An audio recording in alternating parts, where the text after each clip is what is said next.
मध्य प्रदेश में एक के बाद एक घोटाले सामने आ रहे हैं। अब सुबह की कृषि मंडियों में हो रहे घोटालों ने सबको चौंका दिया, खासकर विदिशा जिले की मंडियों में जहां करोड़ों का गबन हो चुका है। एफआईआर दर्ज हुई, गिरफ्तारियां भी हुई, लेकिन घोटालों का सिलसिला थमने का नाम नहीं ले रहा। देखिए हमारी ये खास रिपोर्ट। वो जिला जो सियासत के लिए जाना जाता है, जहां से देश के कृषि मंत्री का भी नाता है।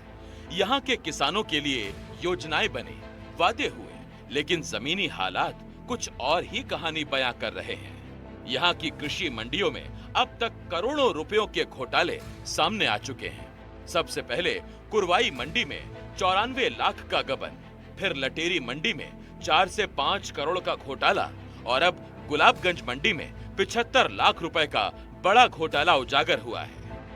हर मामले में मंडी प्रशासन ने जांच की, एफआईआर दर्ज हुई, कुछ आरोपी गिरफ्तार भी हुए, लेकिन ये सिलसिला रुक नहीं रहा। मंडियों में घोटाला मानो एक आम सी बात हो गई है। गुलाबगंज में सचिव और अकाउंटेंट ने फर्जी खरीदी दिखाकर 75 लाख रुपए का गबन किया। शिकायत के 2 साल बाद एफआईआर दर्ज हुई और 2 आरोपी जेल भेजे गए, जबकि एक आरोपी फरार है। देखिए, ये कृषि उपज मंडी समिति गुलाबगंज में विगत 2 वर्षों में किए गए ऐसे भुगतान के प्रकरण थे जिनकी सक्षम स्वीकृतियां न होने के उपरांत भी तत्कालीन सचिव लेखापाल के द्वारा कुछ राशियां ऐसी भुगतान की गई हैं जो कि गबन की श्रेणी में आती हैं। कितने लोग आरोपी बनाया गया है अभी? इसमें 3 लोगों को आरोपी बनाया गया है। मुख्यतः तत्कालीन सचिव हैं और एक लेखापाल है। 2 तत्कालीन सचिव और एक लेखापाल है। अभी 2 की गिरफ्तारी हुई है, जिसमें से 2 लोगों की गिरफ्तारी हो गई है, एक अभी गिरफ्तारी से बाहर है। किस किस पद पे थे?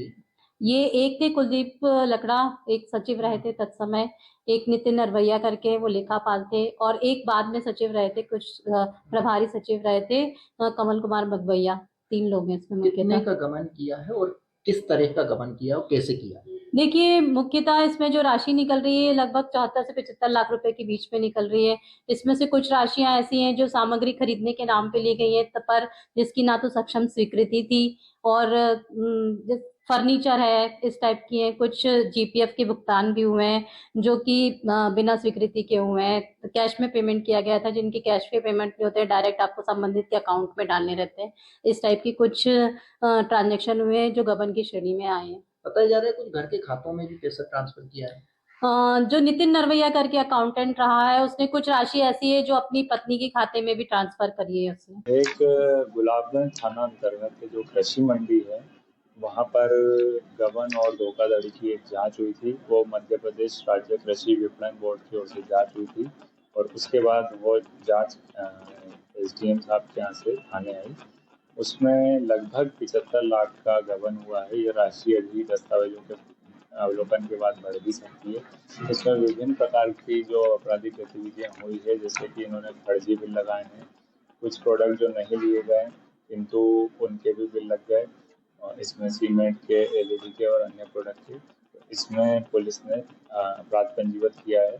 उसमें इनिशियली 2 आरोपी जो हैं, नितिन नरवरिया एक और कुलदीप लकड़ा तत्कालीन प्रभारी सचिव हैं और नितिन नरवरिया ये भी मंडी में काम करते थे। इन दोनों की संलिप्तता आई है, इनको पुलिस ने गिरफ्तार किया है और अन्य आरोपी भी जो आएंगे अभी उसकी जांच की जा रही है। विवेचना में अन्य आरोपी जिनका नाम मिलेगा उनको भी पुलिस शीघ्र गिरफ्तार करेगी।